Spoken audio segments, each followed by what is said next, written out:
Dear students, आज जो आपका पेपर चल रहा है बीएससी पार्ट थर्ड के अंदर जो पेपर थर्ड है प्लांट एम्ब्रियोलॉजी, उसके अंदर मेरा टॉपिक है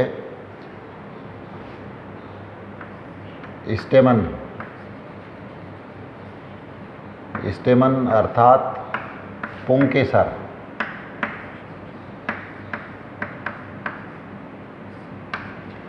हम पहले पढ़ चुके हैं कि स्टेमन फ्लावर का मेल रिप्रोडक्टिव ऑर्गन है और स्टेमन के अंदर क्या बनते हैं, पोलन ग्रेन्स।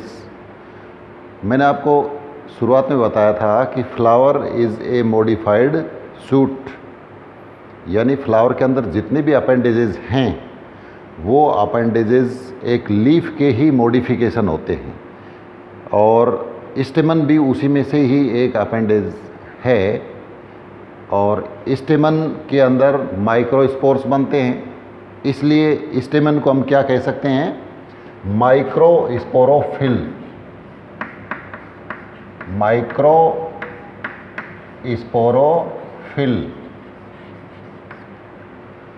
तो इस पार्ट के अंदर हमें पढ़ना है स्टेमन की स्ट्रक्चर, एनाटॉमी, इसका डेवलपमेंट किस तरीके से हुआ है और इसके अंदर माइक्रोस्पोर्स का विकास किस प्रकार से होता है। तो ये एक मेल पार्ट है जिसमें हमें जाना होगा कहाँ तक, up to development of male gametes, वहाँ जा कर के ये पार्ट पूरा होगा। तो सबसे पहले मैं आपको बताऊं, स्टेमन फ्लावर्स के अंदर बहुत सारे पाए जाते हैं। इनकी संख्या एक से लेकर के अनेक तक हो सकती है। डाइथिकस और मोनोथिकस दो तरह के स्टेमन्स होते हैं। डाइथिकस का मतलब द्विकोष्ठीय, द्विकोष्ठीय। यहाँ पर देखिए, एक जो स्टेमन है इसमें ये एंथर यानी फर्टाइल पार्ट है, ये स्टेमन का जो कनेक्टिव के द्वारा यहाँ पर जुड़ा रहता है। यहाँ पर एक छोटा तंतु है जिसे हम क्या कहते हैं, फिलामेंट। और यंग स्टेज के अंदर यानी जब फ्लावर का विकास हो रहा होता है उस समय इसकी स्ट्रक्चर बिल्कुल एक नोब की तरह से होगी। जब हम इसका डेवलपमेंट पढ़ते हैं तो हम देखेंगे कि धीरे धीरे इसके अंदर ये स्ट्रक्चर प्राप्त होती है, ये स्ट्रक्चर प्राप्त होती है। तो डाइथिकस जो एंथर है उसके अंदर दो एंथर लोब पाए जाते हैं। डाइथिकस स्टेमन के अंदर दो एंथर लोब पाए जाते हैं, दो परागपालियाँ पाई जाती हैं। और प्रत्येक पाली के अंदर, जैसे मान लो यहाँ तक एक ये वाला पार्ट, जैसे मैंने इसको यहाँ पर दिखाने की कोशिश की है, ये यहाँ से लेकर के यहाँ तक एक लोब है और इस लोब के अंदर ये जो आपको चैम्बर्स नज़र आ रहे हैं, ये वाले जो चैम्बर आपको दिख रहे हैं, ये दो हैं, दूसरी तरफ दो हैं। तो इस प्रकार से कुल एक डाइथिकस यानी द्विकोष्ठीय पुंकेसर के अंदर कितने पोलन सैक हो गए, 4। यानी इसमें 4 लघु बीजाणु धानियाँ पाई जाती हैं। किसके अंदर, डाइथिकस एंथर के अंदर। तो ये टेट्रास्पोरेंजिएट हो गया। डाइथिकस कैसा हो गया, ये चतुष बीजाणु की है, टेट्रास्पोरेंजिएट।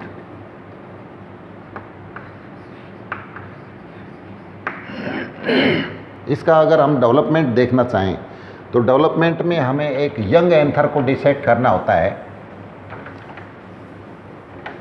अच्छा, मोनोथिकस कुछ ऐसे प्लांट होते हैं जिनके अंदर 2 लोब की बजाय 1 लोब पाया जाता है, तो वो मोनोथिकस कहलाते हैं।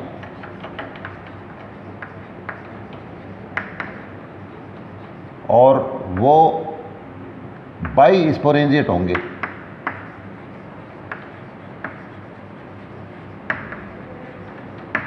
जैसे मालवेसी फैमिली के अंदर एक ही लोब पाया जाता है। जब हम सेक्शन लेते हैं तो इस तरीके से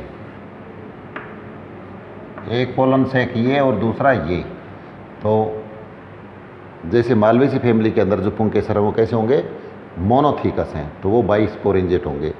अब डेवलपमेंट की हम बात करें, एंथर का डेवलपमेंट कैसे हुआ। डेवलपमेंट में हम यंग स्टेज में अगर इसको काट करके देखते हैं तो हमें सिर्फ एपिडर्मिस से घिरा हुआ एक टिश्यू होता है, जैसे ये एपिडर्मिस है, और समान कोशिकाओं का एक टिश्यू है, होमोजीनियस मास ऑफ सेल्स, बस यही इसमें दिखाई देता है। धीरे धीरे इसके अंदर शेप बदलती जाती है, जैसे इसमें लोब बनने शुरू हो जाते हैं। पहले 2 लोब बनेंगे और 2 लोब के बाद में कितने लोब बनने शुरू हो जाते हैं, इसके अंदर 4 लोब बनने शुरू हो जाते हैं। और प्रत्येक लोब की ओर, जैसे ये 1 लोब 2 3 4, प्रत्येक लोब की ओर एपिडर्मिस से नीचे की ओर कुछ सेल्स एक्टिव हो जाती हैं। हाइपोडर्मल परत की जो सेल्स हैं वो एक्टिव हो जाएंगी। ये सेल्स आर्किस्पोरियल सेल कहलाती हैं। क्या कहेंगे इसको,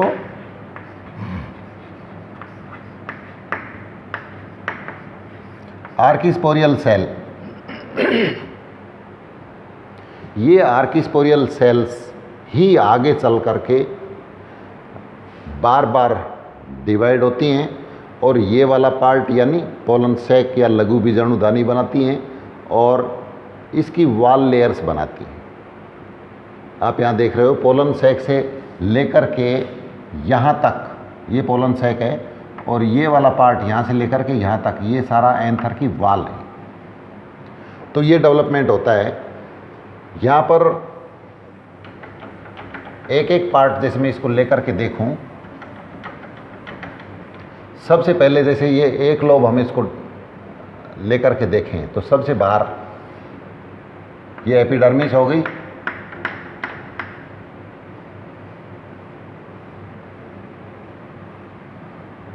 और मैंने बताया था कि कोई सेल एक्टिव हो जाती है प्रत्येक लोब की ओर एक से अधिक कोशिकाएं भी, ये सेल आर्किस्पोरियल सेल कहलाती हैं। तो ये आर्किस्पोरियल सेल पेरिक्लाइनल डिवीजन के द्वारा डिवाइड होगी और पेरिक्लाइनल डिवीजन के द्वारा डिवाइड हो करके 2 सेल बनाएगी। बाहर की तरफ जो सेल बनती है, जैसे स्टार्टिंग हम इससे करें, ये आर्किस्पोरियल सेल होगी,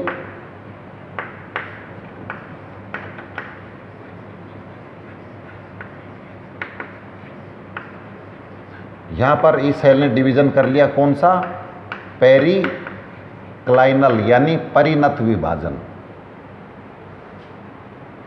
परिणत विभाजन यानी पैरेलल टू द सरफेस। तो इससे क्या है कि 2 लेयर्स बनती हैं सेल्स की।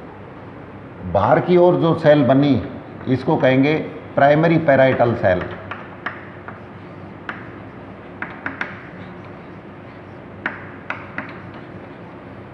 और अंदर की ओर primary sporogenous cell.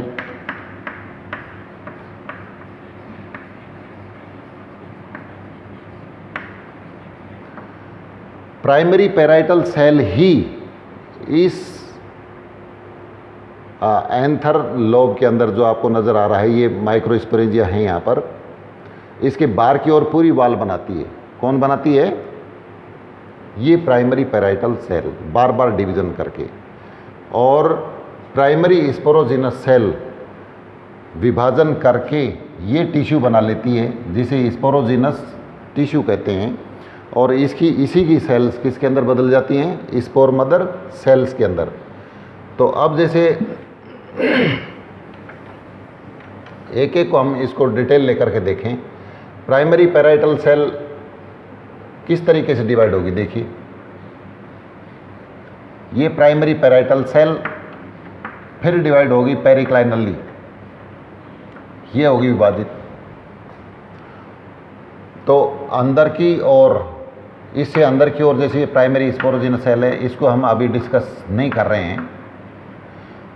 Primary parietal cell ने 2 सेल्स बनाई हैं, एक बाहर की ओर एक भीतर की ओर। भीतर वाली जो सेल्स है वो मेरिस्मेटिक रहेगी और बाहर वाली सेल बार बार फिर उसी तरीके से डिवाइड करेगी, लेकिन इसमें डिवीज़न एंटीक्लाइनल होंगे इस तरीके से। तो आउटर जो लेयर प्राइमरी पैराइटल सेल ने बनाई है, ये आउटर लेयर क्या करती है, यहाँ पर आपको ये लेयर दिख रही है एपिडर्मिस से नीचे, ये वाली, ये एपिडर्मिस से नीचे जो लेयर है ये एंडोथीशियम, ये किसने बनाई है, प्राइमरी पैराइटल सेल ने। अब ये फिर मेरिस्मेटिक रही है, बार बार फिर डिवाइड करेगी ये, जैसे मान लो ये फिर डिवाइड कर गई, एक बार, दो बार, तीन बार, तो इस तरीके से अंदर वाली जो लेयर है ये बार बार विभाजन करके मिडिल लेयर्स बना लेती है।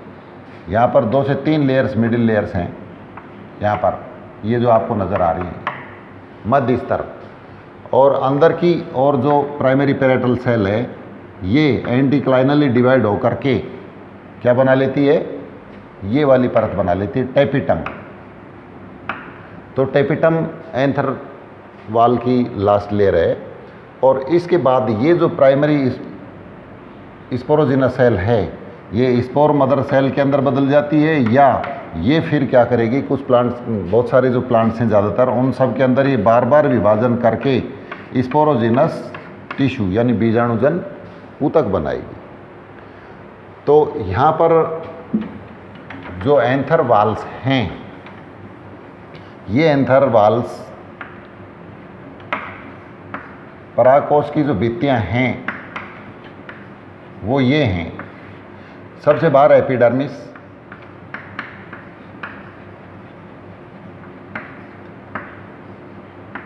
Endodermis,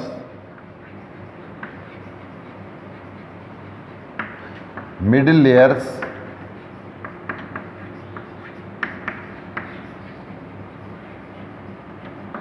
and tapetum.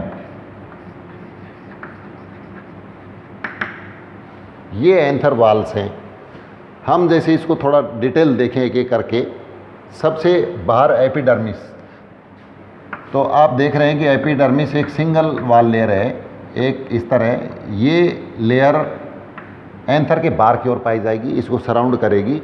और सबसे बड़ी खासियत इस परत के अंदर यानी इस लेयर की जो सेल्स हैं वो anticlinally perpendicular to the surface anticlinally divide करेंगे, क्योंकि मान लो यहाँ पर ये एंथर इस साइज़ का है और कुछ समय बाद अगर इसका ये साइज़ होता है तो अंदर वाले टिश्यू से सामंजस्य बिठाए रखने के लिए एपिडर्मिस की सेल्स को भी डिवाइड होना पड़ता है, क्योंकि अगर डिवाइड नहीं होगी तो ये फट जाएगी परत। इसलिए अंदर वाले टिश्यू के साथ समानता बनाए रखने के लिए ये भी डिवाइड होती है। जब अंदर सेल्स डिवाइड होंगी तो एपिडर्मिस भी डिवाइड होगी।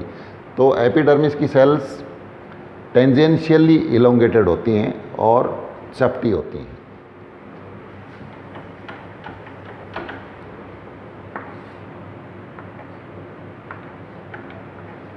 इस तरीके से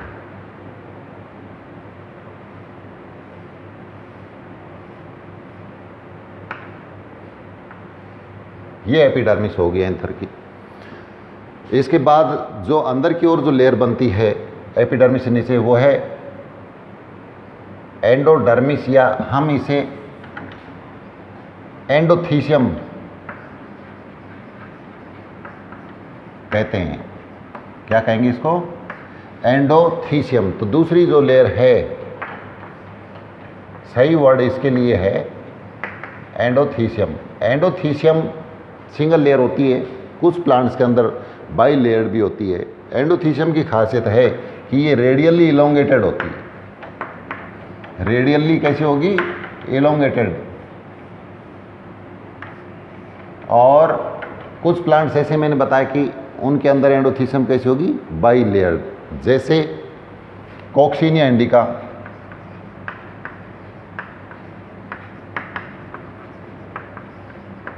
कॉक्सिनिया इंडिका, मेलोथ्रिया,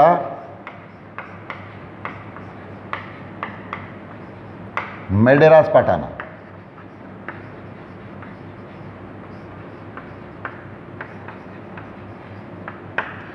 मेलोथ्रिया मेडेरास पाटाना। तो ये दोनों प्लांट कुकुरबिटेसी फैमिली के हैं। यहाँ पर एंडोथीशियम बाइलेड है। कॉक्सिनिया इंडिका की खासियत है कि यहाँ पर इसकी जो रेडियल और इनर टेंजेंशियल वाल है, यहाँ पर यू शेप्ड फाइब्रस बैंड्स पाए जाते हैं। इस तरह की यू आकार की पट्टियों का जमा होता है किसके अंदर? कॉक्सिनिया इंडिका के अंदर। दूसरी ओर मेलोथ्रिया मेडेरास पाटाना भी बाइलेड है, लेकिन यहाँ पर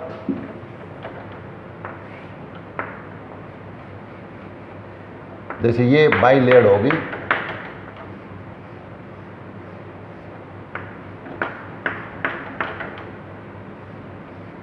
यहाँ पर जो डिपोजिशन है यानी फाइब्रस बैंड्स की जो पट्टियाँ हैं ये कुछ इस तरीके से हैं, ओवरलैपिंग, स्पाइरली ओवरलैप्ड होती हैं, इस प्रकार से मिलेंगी।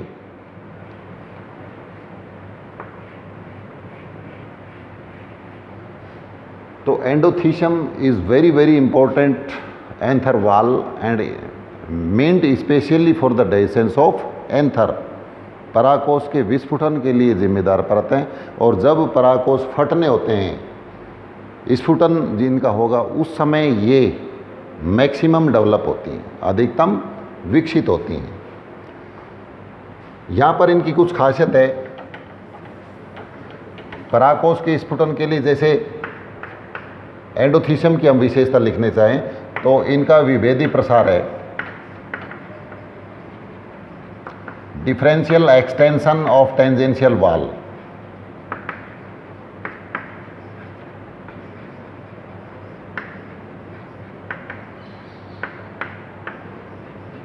जो इनकी वाल हैं, ये वाली जो वाल हैं, जैसे इधर तो जमाव है नहीं, इधर जमाव है, तो जहाँ जमाव होगा ये नमी को पकड़ लेगा, तो हाइग्रोस्कोपिक नेचर होगी इनकी।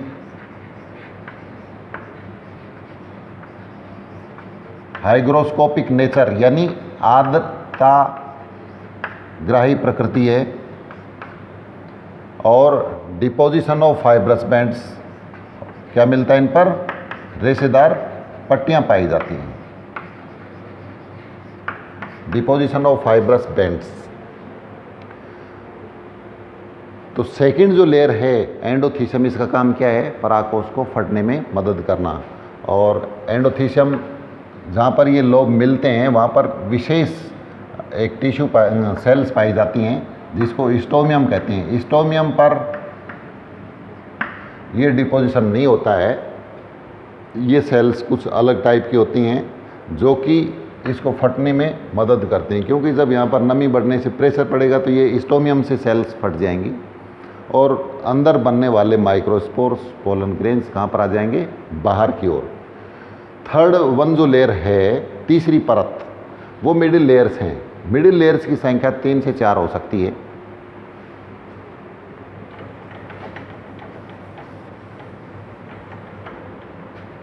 तीसरी परत कौन सी है? मध्य स्तर।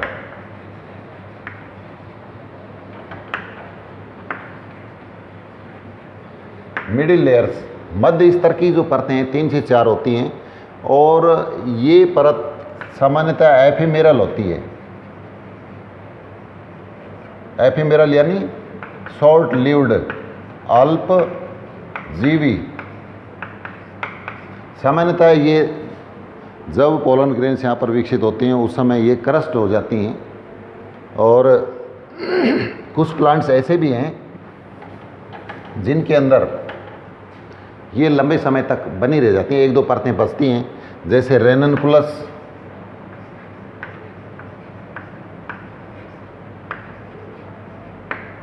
And Lilium. इन प्लांट्स में देखा गया है कि मिडिल लेयर्स कुछ समय तक बची रहती हैं। मिडिल लेयर्स का काम क्या है? कुछ फूड न्यूट्रिएंट्स को, कुछ खाद्य पदार्थ को स्टोर्ड रखना। किसके लिए? क्योंकि टेपिटम जो फूड प्राप्त करेगी डेवलपिंग पोलन ग्रेन्स माइक्रोस्पोर्स के लिए, वो कहाँ से लाएगी टेपिटम? बाहर वाली परतों से ही। तो इस तरह से मिडिल लेयर्स का काम क्या है? फूड को, स्टार्च वगैरह को कलेक्ट करके रखना। चौथी जो इम्पोर्टेंट परत है वो कौन सी है? टेपिटम। टेपिटम परत एक इम्पोर्टेंट लेयर है और न्यूट्रिटिव लेयर है।